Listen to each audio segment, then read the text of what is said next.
There are some people who carry exhaustion like a weight they can't put down. They wake up tired, work through the day in a haze, and fall asleep still carrying tomorrow's worries. For Hana Mori, that weight had been pressing against her chest for months, making each breath feel deliberate and heavy. She was 26 and already felt ancient, worn down by the fluorescent lights of her Tokyo office and the endless cycle of deadlines that stretched into weekends. The breakup had been the final thread pulling loose from an already fraying life. 3 years with Kenji, and it ended on a Tuesday afternoon over coffee, his voice careful and distant as he explained how they'd grown apart. She nodded and agreed because arguing felt like too much effort. That night, she sat in her small apartment listening to the hum of traffic outside and realized she couldn't remember the last time she'd felt truly awake. Her colleagues noticed the change, the way she stared at her computer screen without really seeing it, how her laugh had become mechanical, a sound she made because silence felt awkward. During lunch breaks, she would sit alone and scroll through travel photos on her phone, imagining herself somewhere warm and quiet, somewhere that didn't smell like printer toner and instant coffee. Thailand appeared on her screen one evening like an answer to a question she hadn't known how to ask. Golden temples, emerald waters, faces that looked peaceful and unhurried. She booked the flight that same night, using vacation days she'd been hoarding for a future that never seemed to arrive. Her manager seemed almost relieved when she requested 2 weeks off. Even he could see she was running on fumes. The plane lifted off from Narita on a gray March morning, and for the first time in months, Hana felt something that wasn't exhaustion. It was possibility, small but real, tucked between her ribs like a secret she was keeping from herself. Chiang Mai welcomed her with humid air that smelled of street food and jasmine. The chaos was different here, softer somehow, with tuk-tuks weaving through narrow streets and vendors calling out in musical voices. She found a small guest house run by an elderly woman who spoke broken English and smiled with her entire face. The room was basic but clean, with a window that opened onto a courtyard filled with banana trees and the sound of distant temple bells. For 3 days, she wandered the old city like someone learning to walk again. She visited temples where golden Buddhas sat in eternal meditation, their faces serene and knowing. She ate noodle soup from plastic stools on sidewalks, surprising herself by actually tasting the food instead of just consuming it. The vendors were patient with her broken Thai, laughing gently when she mispronounced words, their kindness so casual it made her chest tight. But on the 4th day, her body reminded her why she'd needed to leave. The walking, the heat, the unfamiliar mattress had knotted her shoulders into painful clusters of tension. She rolled her neck and winced, feeling muscles that hadn't relaxed in months pulling tighter. The old familiar ache was creeping back, that sense of carrying weight that didn't belong to her. She was sitting in a small cafe, pressing her fingers against the base of her skull when the woman at the next table leaned over. She was local, maybe 60, with kind eyes and English that was careful but clear. "You need massage," the woman said, not asking but stating a fact she could read in Hana's posture. "I know good place, not tourist place, real Thai massage. Very healing." The woman drew a small map on a napkin, her pen tracing a route through streets Hana hadn't explored yet. Away from the main roads, past the night bazaar, down an alley that curved like a question mark. The building would be small, painted yellow, with wooden shutters and a sign in Thai script. "Ask for traditional massage," the woman said, folding the napkin carefully. "Tell them Mali sent you. They take good care." That evening, as purple shadows stretched across the city, Hana followed the hand-drawn map. The streets grew quieter as she walked, the tourist shops giving way to local businesses that felt like secrets. Laundromats with no English signs, noodle carts tended by grandmothers, mechanics working on motorcycles under fluorescent strips that buzzed like insects. The yellow building appeared exactly where the map said it would, tucked between a tailor shop and a pharmacy that looked like it hadn't changed since the 1970s. The sign was indeed in Thai, but smaller English letters beneath read, "Traditional Healing Massage." Warm light spilled from the windows and she could hear the faint sound of instrumental music drifting into the street. She hesitated at the door, suddenly aware of how far she'd walked from familiar territory. But her shoulders throbbed, and the woman's kindness had felt genuine, so she pushed the door open and stepped inside. The interior was smaller than she'd expected, with wooden floors worn smooth by decades of footsteps. The walls were painted in warm ochre, decorated with framed photographs of Thai temples and traditional dancers. The air smelled of lemongrass oil and something else, something floral and clean that made her think of rain on leaves. Soft music played from speakers she couldn't see, the kind of melody that seemed designed to slow heartbeats and quiet minds. Behind a small reception desk sat a woman who looked to be in her 40s, with graying hair pulled back in a simple bun and the kind of face that suggested she smiled often. When she looked up at Hana, though, there was something in her eyes that didn't match the peaceful atmosphere. A tension, as if she were listening for something just beyond hearing.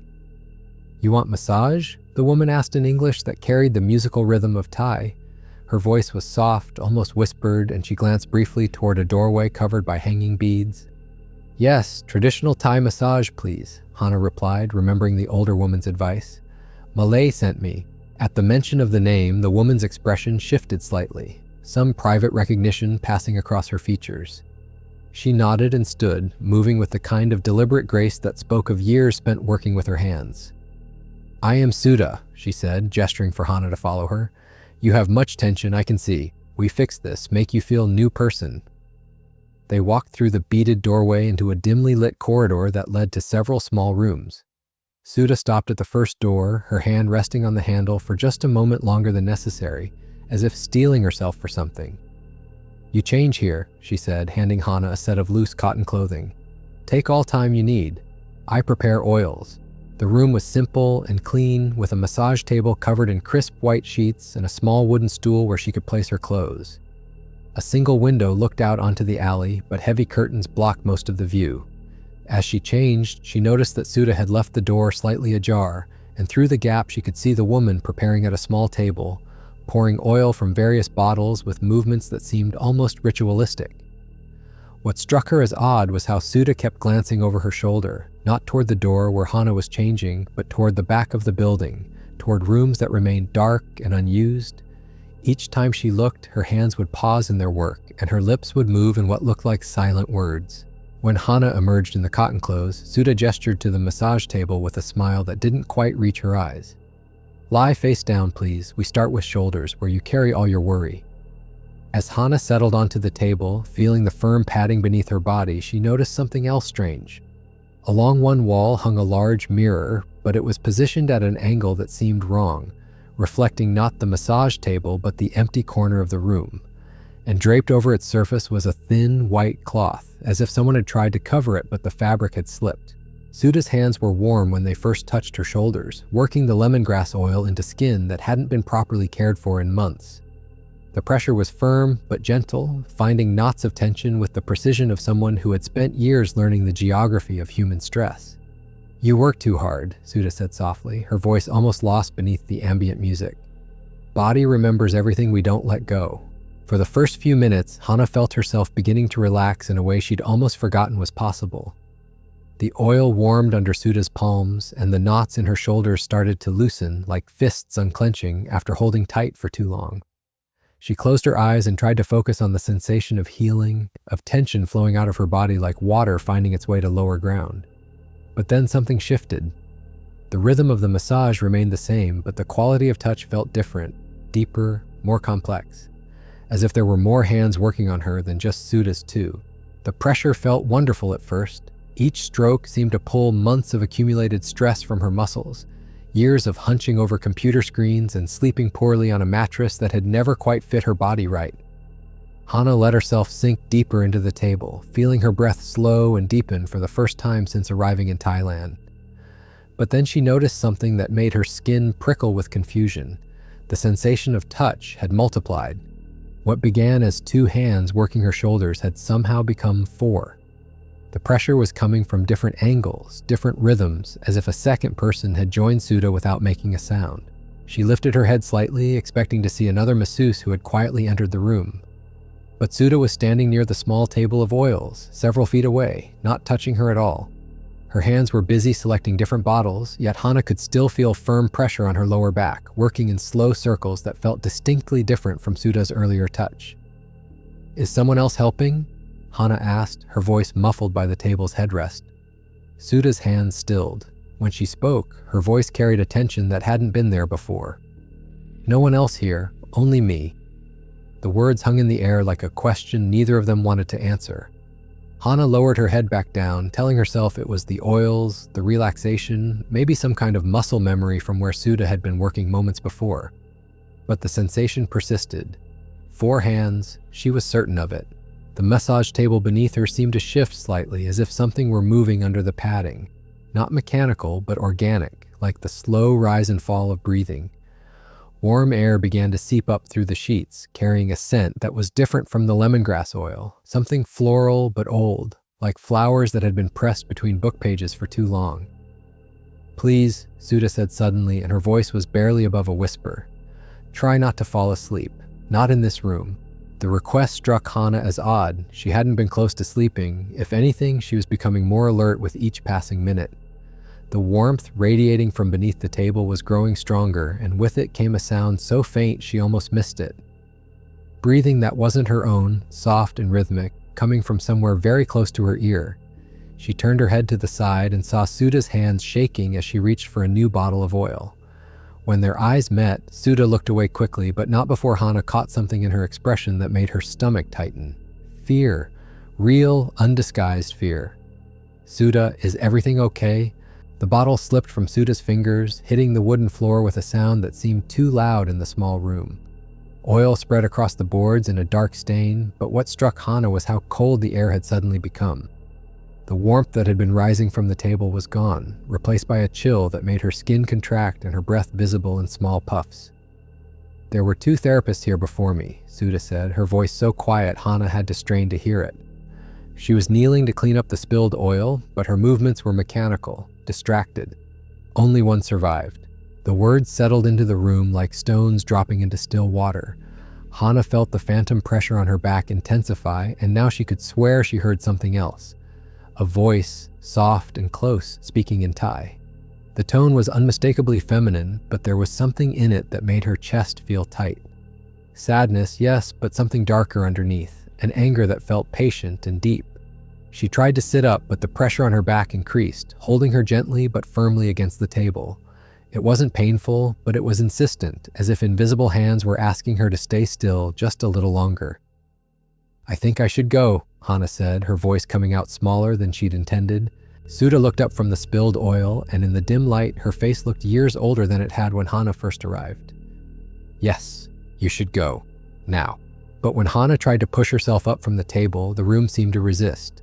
The curtains over the small window moved without any wind, stirring in slow waves that reminded her of seaweed underwater. Behind her, she heard the distinct sound of bare feet on wooden floors, soft steps that circled the table in a pattern that made no sense. She turned to look, but saw only Suda, who was standing perfectly still near the door, her eyes fixed on something behind Hana that she couldn't see. In the mirror on the wall, the one that had been positioned at that strange angle, Hana caught a reflection that made her blood turn to ice water in her veins. 2 women were visible in the glass. Suda, standing by the door with her face pale and strained, and someone else. Someone with long black hair that fell like a curtain around a face that was turned away, leaning over the massage table where Hana lay. The second woman's hands were moving in the same circular motions Hana could still feel on her back, but her touch looked different in the reflection. Desperate, possessive. "Go, now, before she chooses you." Suda's whispered words cut through the cold air like a blade. The urgency in her voice snapped something awake in Hana's mind, and she rolled off the table, grabbing her clothes without looking back at the mirror. Her hands shook as she dressed, and she could hear those soft footsteps circling closer, patient but insistent. She burst through the beaded doorway and stumbled into the night air, her heart hammering against her ribs. The street was empty, lit only by flickering fluorescent lights that buzzed and dimmed like dying insects. Behind her, she heard the door to the massage parlor close with a sound like a sigh. The next morning, curiosity pulled her back down that winding alley, but where the yellow building had stood, she found only locked shutters and dust-covered windows. The sign was gone, leaving nothing but faded paint and the ghost outline of letters she couldn't read. A woman sweeping nearby paused when Hana asked about the massage shop. "Closed long time," she said in broken English. "Bad thing happened there. One lady die in back room. Other lady, she run away same night. People say customers feel extra hands during massage. Very scary." On her last day in Thailand, while organizing photos on her phone, Hana found something that made her blood freeze. A selfie she didn't remember taking, shot in that small room with the wooden floors.